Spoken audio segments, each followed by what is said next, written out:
చిన్నప్పుడు తప్పిపోయిన చాలామంది కథలు కంచికి చేరవు, కానీ లక్కీగా కొందరి కథలు మాత్రం సుఖాంతమవుతుంటాయి. అలాంటి ఘటనే ఇది. తన తమ్ముడితో కలిసి పార్కులో ఆడుకుంటున్న 6 ఏళ్ల బాలుడిని ఓ మహిళ చాక్లెట్ కొనిస్తానని తీసుకెళ్ళింది. ఆ తర్వాత చేతిలో మరిన్ని చాక్లెట్లు పెట్టి విమానం ఎక్కించింది. ఆ పిల్లాడు తల్లిదండ్రులను గుర్తు చేసుకోకుండా సొంత కొడుకులా పెంచుకుంది. ఉన్నట్టుండి మాయమైన కొడుకు కోసం అమ్మా నాన్న చాలా వెతికినా ఫలితం లేకపోయింది. కాలం గడుస్తున్న కొద్దీ ఆ బాలుడి గురించి అంతా మర్చిపోయారు. ఈ ఘటన అమెరికాలోని ఓక్లాండ్లో చోటు చేసుకుంది. తమ ఫ్యామిలీ ఫోటోలో ఉన్న ఆ పిల్లాడి ఫోటో చూసి అతడి మేనకోడలి వివరాలు అడిగింది.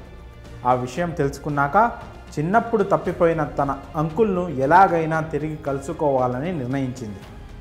టెక్నాలజీ సాయంతో అతి కష్టం మీద వెతికి పట్టుకుంది.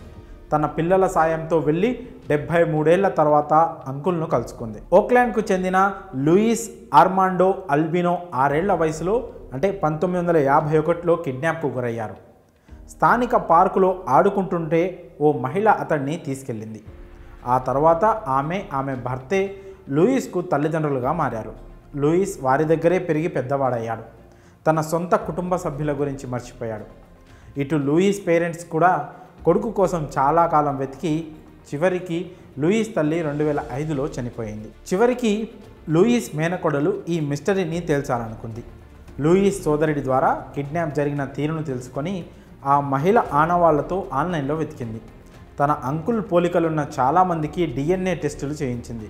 అలా 73 ఏళ్ల తర్వాత చివరకు లూయిస్ ఆచూకీ గుర్తించింది. DNA టెస్టులో తమది రక్త సంబంధమని తేలడంతో తన తల్లితో కలిసి లూయిస్ ఇంటికి వెళ్ళింది. 1951లో కుటుంబం నుంచి విడిపోయిన లూయిస్ ఎట్టకేలకు 2024లో తిరిగి తన కుటుంబాన్ని కలుసుకున్నాడు. లూయిస్ ఫైర్ డిపార్ట్మెంట్లో పనిచేసి రిటైర్డ్ అయ్యారు. చిన్నతనంలో తనకు జరిగిన ఘటనపై షాక్ అయ్యాడు లూయిస్. 6 ఏళ్ల వయసులో తన సోదరుడి నుంచి తప్పిపోయి మళ్ళీ ఇప్పటికీ కలుసుకోగలిగాడు.